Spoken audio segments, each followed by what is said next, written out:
When I was 25 years old, I was so down and so desperate in life.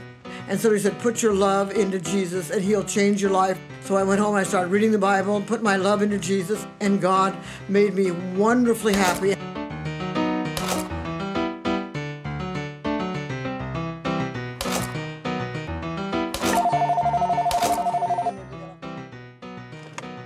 Studio. What we do here is we take these women and we just turn them into, making them absolutely beautiful. We work on their hair, their makeup. So I'm going to take you in the back room now and show you exactly what we do.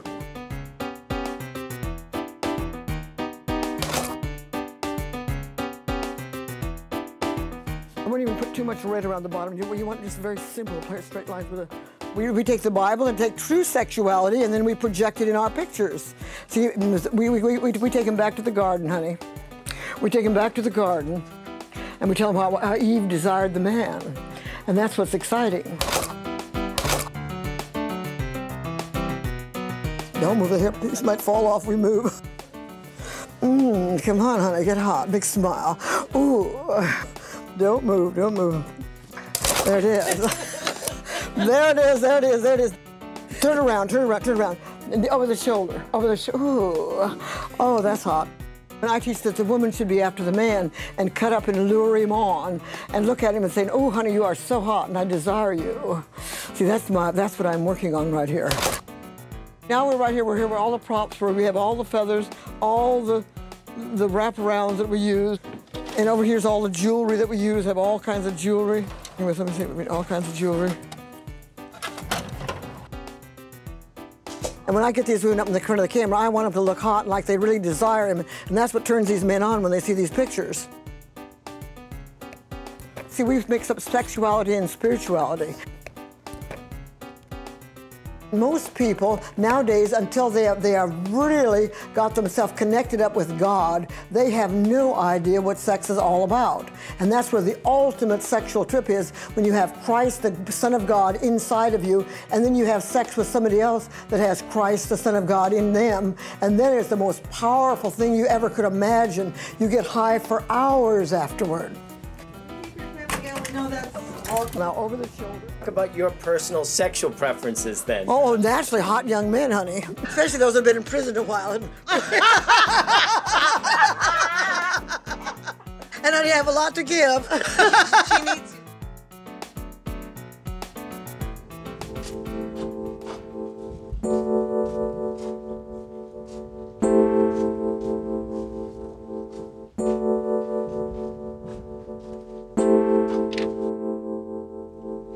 Now, see, here's where our press is. Here's where we do all our printing. And see, I printed all these pictures. See, we've made 5,000 of these. This is where they sit all day long, and they just load up magazines for the prisoners. All one of these bags right in here is a bag for the prisoners. All my inmates. Everything is my inmates.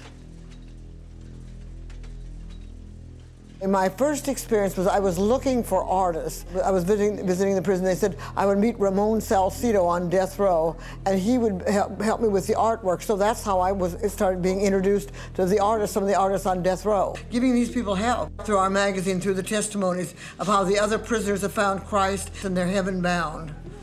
When they go lay down on that table to get executed, they know they're going to heaven.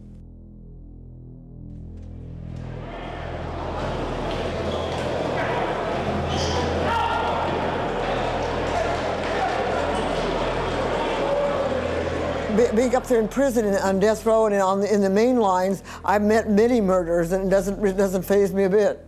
I met Richard Ramirez. I think he killed about 13 people. He was the big mass murderer in Los Angeles. We met his wife, and we would always chat, and sometimes I would give him candy when we come out and sit in the visiting room and visit. He was always very cordial and very nice to me. I talked to this Charles Ng on the telephone.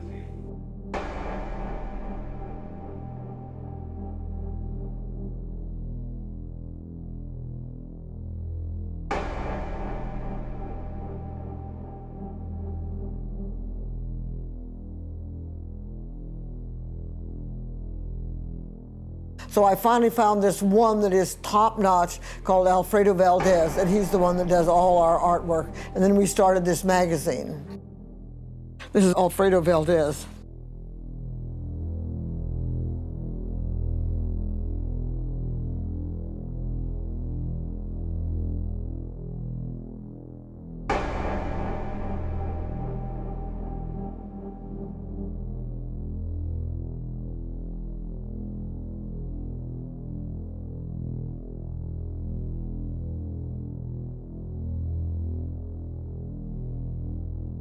This is one of the first pictures that I ever got from Alfredo, and this touched me so much because on the top, I'm so young, and I think I look about him so young to die.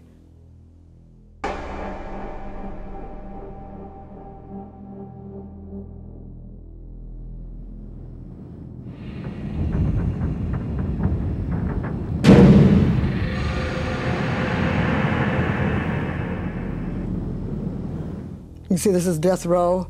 This is with the snake coming around the gun towers. And this is in the background here. Here's the car with his prison number on the background.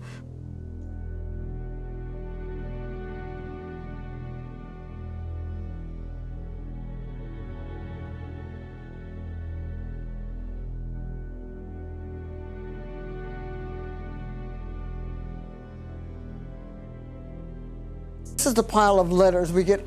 Every day we get this many, and maybe double that every day. Hundreds of letters that we get from teenagers, from young kids, from all these penitentiaries that are just dying to get some of Alfredo Valdez's art. They just love it. I live every day just to open this mail and hear from all these kids. I just love it.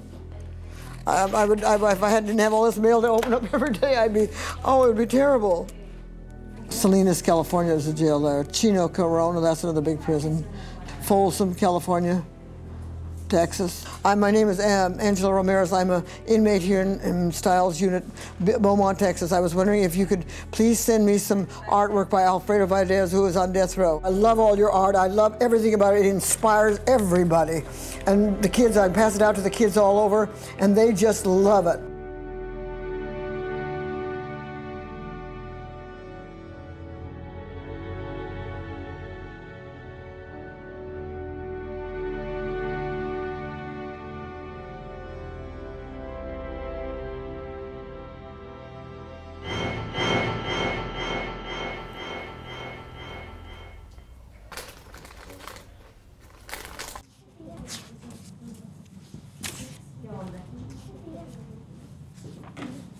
This has to go to the post office. Maybe 5 of those will go out a day. We don't advertise it, anything. Everything is from word of mouth. Everything is word of mouth inside the prisons. I've always been very upset about that death sentence. I've always been very upset about it. And there's nothing much I can do about it except go up there and tell these people about Christ and bring them some comfort. That's the only human thing I can do about it. We're going to San Quentin. We're going to see Alfredo Valdez. We're going over the Golden Gate Bridge, and everybody's out here having a wonderful time this morning, and we're going to go sit and see one of those poor inmates that never gets out to see anything. Now we've arrived at San Quentin, and we're going up to meet Alfredo on death row. And as you look back in the background, you'll see the prison, see the big smokestack there. I understand, I've been told that that's when they used to execute him with a gas chamber. That's where they'd let the fumes out. First, then we're going to sit in the booth and put our food down, and then we're going to wait for them to bring the inmate down in handcuffs.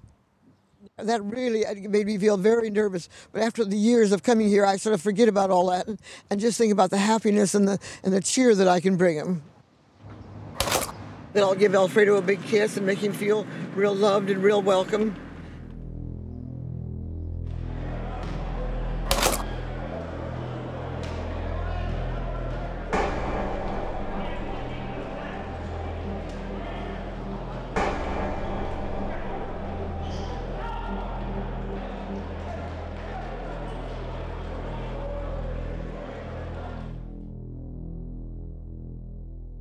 Here you got a guy sitting on a tombstone that's turning into an electric chair. You have a girl on the side where she's doing drugs with her hand down and bleeding, from a syringe.